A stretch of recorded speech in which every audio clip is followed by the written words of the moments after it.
নমস্কার বন্ধুরা, আশা করি আপনারা ভালো আছেন। আজকে আমি আপনাদের দেখাবো যে ঝুড়িতে আমি পালং শাক করেছি। দেখতে পাচ্ছেন যে ঝুড়ি ভর্তি পালং শাক হয়ে আছে। আজকে এই পালং শাকটা আমি হারভেস্ট করে নেব, এর থেকে আর বেশি বড় করতে চাইছি না। আপনারা যদি এই পালং শাককে আবার অল্প অল্প জল দিয়ে রেখে দিতে চান তাহলে এই পালং শাক আরও একটু বড় হবে। তো আমি ওই পালং শাক আর বড় করব না, এতটাই থাক। এইখান থেকেই আমি হারভেস্টিং করে নেব। দেখতে পাচ্ছেন আমার দু ঝুড়ি পালং শাক আছে।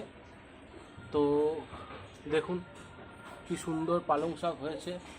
তো আপনি যদি ঝুড়িতে কীভাবে পালং শাক আমি বসিয়েছি তার যদি ভিডিও আপনারা দেখতে চান তাহলে আমার ভিডিও লিঙ্কে যান, গিয়ে দেখুন। ওইখানে স্টেপ বাই স্টেপ সম্পূর্ণ ভিডিও আপলোড করা আছে, আপনারা দেখতে পারবেন। তো আজকে আমি পালং শাকটা হারভেস্ট করছি। তো দেখুন দুটো ঝুড়ির মধ্যে দিয়ে কতটা পালং শাক হচ্ছে আপনাদের দেখাচ্ছি। তো পালং শাক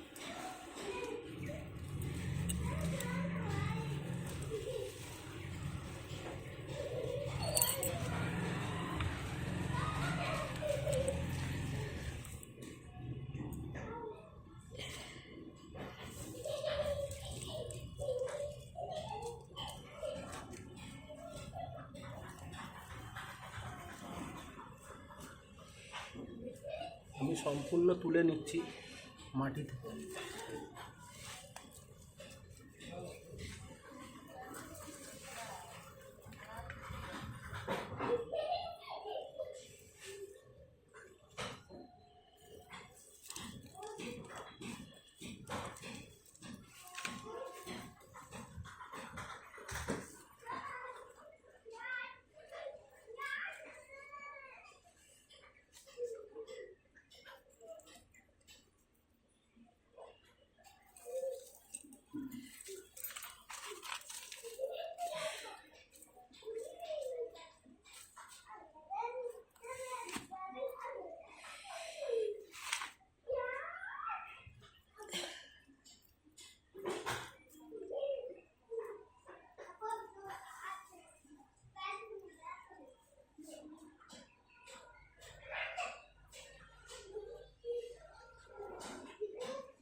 দেখুন একটা ঝুড়ি থেকে তুলেছি, কতটা পালং শাক হয়েছে আপনারা দেখতে পাচ্ছেন।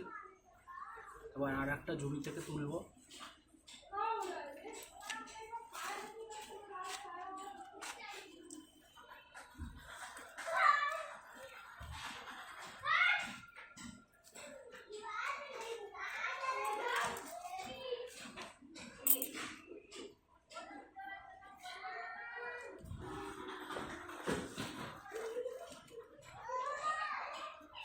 এটা শীষ বেরিয়ে গেছে না পালন?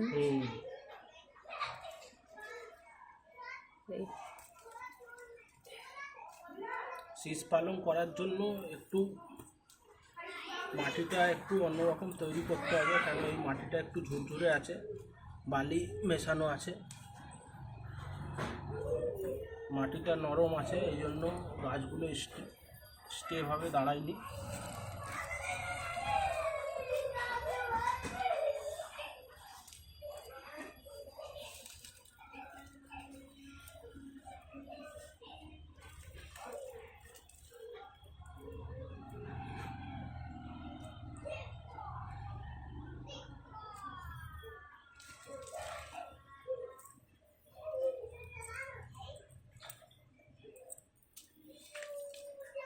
দেখুন বন্ধুরা, পুরো ঝুড়ি ভর্তি হয়ে গেছে, অনেকটা পালং শাক ঝুড়ি ভর্তি হয়ে গেছে, তাও এতটা বাকি আছে। তো আপনাদের যদি এই ভিডিওটা ভালো লেগে থাকে তাহলে অবশ্যই লাইক করুন, সাবস্ক্রাইব করুন, আর আমার ভিডিও লিঙ্কে যান, গিয়ে পালং শাকের পুরো ভিডিও ঝুড়িতে কীভাবে করছি সেটা আপনি দেখুন। তো থ্যাংক ইউ।